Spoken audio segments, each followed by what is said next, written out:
সম্মানিত ভাইরা, মামুনুল হককে দিয়ে চরমুনার এক মুরিদ একটা বিশাল বড় স্ট্যাটাস দিয়েছে। সেখানে তিনি দাবি করেছেন মামুনুল হক সাহেব মানে শুধুমাত্র ক্ষমতার জন্য বিএনপির পিছনে পিছনে হন্যে হয়ে ঘুরেছে। সেখানে গিয়ে খালেদা জিয়ার ভূয়সী প্রশংসা করেছে, বিভিন্ন হেন তেন।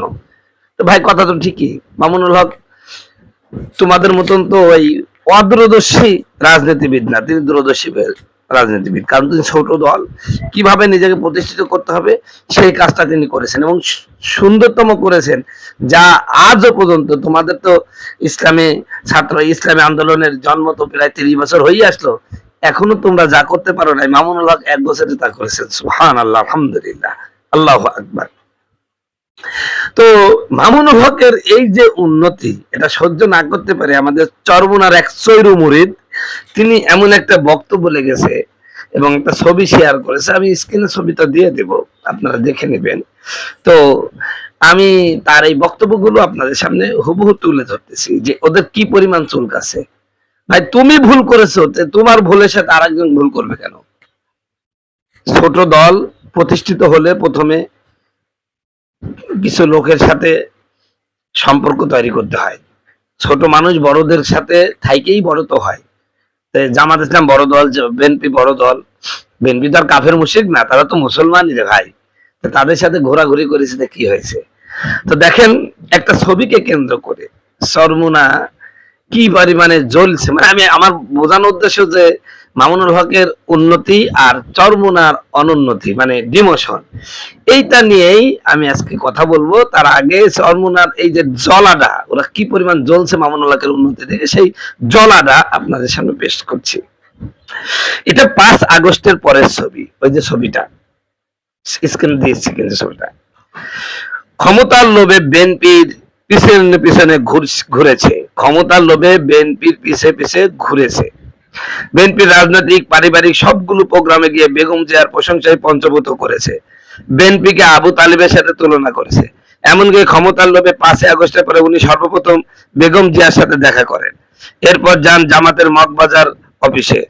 এসব কিছুর পিছনে ছিল শুধুই ক্ষমতা। তো সমস্যা কি? ক্ষমতাই তো দরকার। তোমরা আবার কি রাজনীতি করছো অক্ষমতার জন্য নাকি রে ভাই? তবে দুঃখজনক হচ্ছে, জুলাই অভ্যুত্থানে শাটডাউন চলাকালীন 24শে জুলাই উনি স্বরাষ্ট্রমন্ত্রীর সাথে বৈঠক করেছে। ওইটার ব্যাখ্যা আজও দেয়নি। রিসোর্ট এবং 501 নম্বর নিয়ে ব্যাখ্যা দিলেও জুলাই অভ্যুত্থানে স্বরাষ্ট্রমন্ত্রীর সাথে বৈঠকের ব্যাখ্যা দেয়নি। এটা দ্বিচারিতা নয়? উনি জেল মুক্ত হয়ে একটা বাক্য বলেছিল, হয়তো শরিয়াত নয়তো শাহাদত। অথচ গত নির্বাচনে ইসলামী আন্দোলন শরিয়া প্রশ্নে ছুটে এসেছে। উনি আসলেন না কেন? উনি আসলেন না কেন সেটাও বলে দিই। কারণ তুমি রাজনীতি বুঝনি, উনি বুঝছে, যার কারণে তোমরা একটা সিটও পাইলে না। বরং আমার এলাকায় যারা চরমুনা মুরিদ ছিল সব জামাতকে ভোট দিছে। চরমুনা হুজুর কথা দিয়ে কথা রাখেনি। চরমুনা মুরিদরাই আমার সামনে বলেছে যে ওই হুজুরের রাজনৈতিক দূরদর্শিতা খুবই কম, এর পিছনে থাকলে হবে না। উনি ভুল করছে বলে আমরা ভুল করবো? আমি নিজেও দলিল দিতে পারবো আর কি। তো এরপরে উনি বলছেন যে তাহলে কি হলো, যে উনি জেল মুক্ত হয়ে একটা বাক্য বলেছিল, হয়তো শরিয়াত নয়তো শাহাদা। অথচ গত নির্বাচনে ইসলাম আন্দোলন শরিয়া প্রশ্নে ছুটে এসেছে। উনি আসলেন না কেন? কেন আসলে তো বললামই। উনার সমাবেশে কালিমা খসিরা পতাকা উত্তোলন করলে উনি নামিয়ে দিয়েছে। এটার একটা হেকমত আছে, যে হেকমত তোমরা বুঝবা না, তাও বলে দিই। এই হেকমতটা হলো, কালিমার পতাকা নিয়ে গোটা বিশ্বে ইসলাম বিরোধী শক্তি যে অপপ্রচার চালিয়েছে, এখন আমরা সদ্য একটি ইসলামী দল, এখনো আমরা রাষ্ট্র ক্ষমতা পাই নাই, এখনো সেইভাবে বাংলাদেশের মানুষকে সেইভাবে কালিমার প্রতি উদ্বুদ্ধ করতে পারে না। এখন এই অবস্থা তৈরি হয়ে যায়, ওরা ভুল অপব্যাখ্যা দিয়ে বাংলাদেশের একটা বিপদ আসতে পারে, সেই বিপদের দিকে লক্ষ্য করে উনি কালিমা পতাকা নিচু করে দিয়েছেন। সমস্যা নাই, কালিমার নিচুর মধ্যেও উঁচু হতে পারে। হুদাইবিয়া সন্ধি তার বড় প্রমাণ। হুদাইবিয়া সন্ধির সময় যে সমস্ত মানে মক্কার লোকদের, মক্কার আবু জাহেলদের পক্ষ থেকে যে প্রস্তাবগুলো আসছিল, বাহ্যিক দৃষ্টিতে কি ওগুলো মুসলমানের পক্ষে ছিল না? এমনকি মোহাম্মদ সাল্লাল্লাহু আলাইহি ওয়াসাল্লামের নামটা পর্যন্ত কেটে দেওয়া হয়েছে।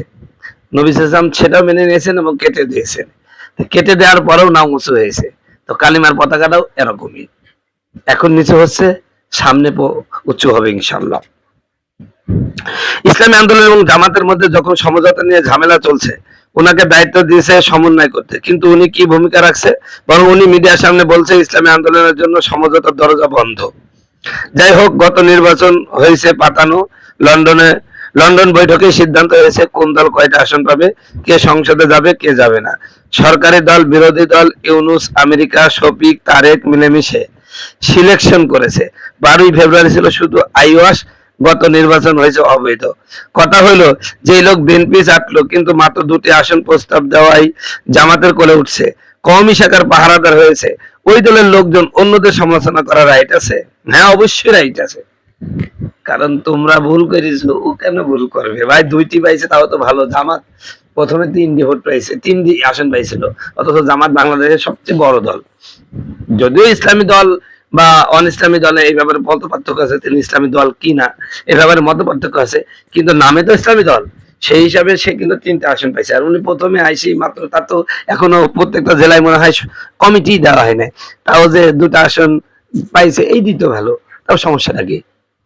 হ্যাঁ, তোমরা এত এগ্রিতে থাকলে কয়টা আসন পাইছো?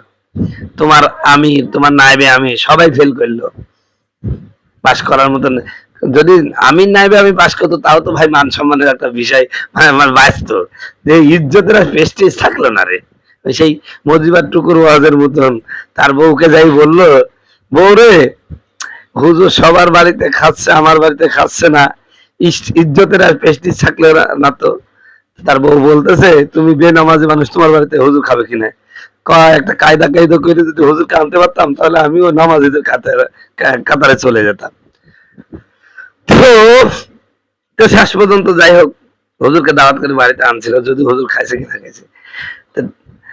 ইজ্জতের যে প্রেস্টিজ চলে যাচ্ছে, তোমাদের তো ইজ্জতের প্রেস্টিজ চলে যাচ্ছে ভাই। এই জন্য চরমনার মুরিদানদেরকে বলবো, ভাই অযথা মামুনুল হকের পিছনে লেগে লাভ কি? মামুনুল হক তো তার গন্তব্যে পৌঁছে যাচ্ছে, আপনি তো পিছনে শুধু ঘেউ ঘেউই করে যাচ্ছেন, চিৎকার দিয়ে চেঁচামেচি করে তার কাছে তো পৌঁছাতে পারছেন না। আমি বলবো 100% কথা বলছি, শুনেন। বাংলাদেশে মামুনুল হকের কাছে চরমনার পীর সাহেব এবং চরমনা গোষ্ঠী এখনো দুধের বাচ্চা। কারণ চরমনা রাজনীতি বুঝে না, রাজনীতির আবহাওয়া, রাজনীতির গতি সম্পর্কে তারা একেবারেই অনভিজ্ঞ। অতএব এই চরমনা দ্বারা ইসলামী রাষ্ট্রদূত দূরে থাক, ওরা এখনো 20 বছর আমি সময় দিলাম, এখনো ইনশাল্লাহ 20 বছরের মধ্যে এই চরমনার পীররাও পাস করতে পারবে না। হ্যাঁ, পাস করতে পারে যদি কোনো সমঝোতায় আসতে পারে, কোনো বড় দলের সাথে সমঝোতায় আসলো তাহলে সম্ভব, তাছাড়া কখনোই সম্ভব না।